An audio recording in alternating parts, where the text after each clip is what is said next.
All right, time to feel better with Dr. T. And while stretching is great and very important, there is a right and a wrong way to do so. Dr. T is back to show us. Good to see you again.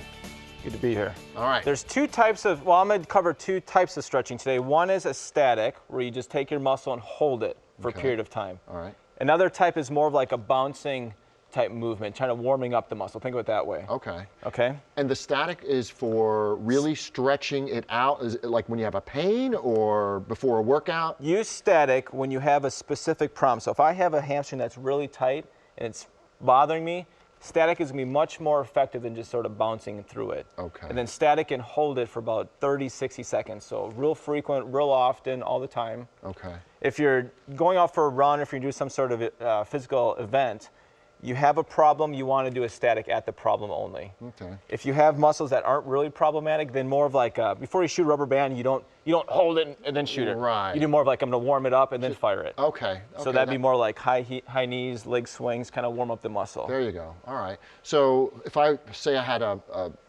kind of a painful hamstring, what's the best way to stretch that out? If you're not going to do an event or anything, then once again, go back to static.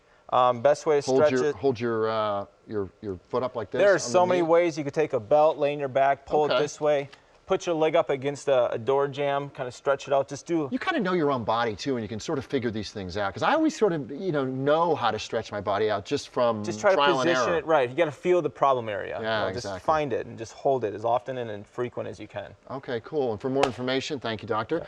All you have to do is go to his website, mydoctorT.us. Always a pleasure to have you here. I always learn something. Thanks, man. All right, Travis. Good to see you. We'll be right back with more Daytime right after this. Stay with us. All right, let's stretch. Everybody stretch.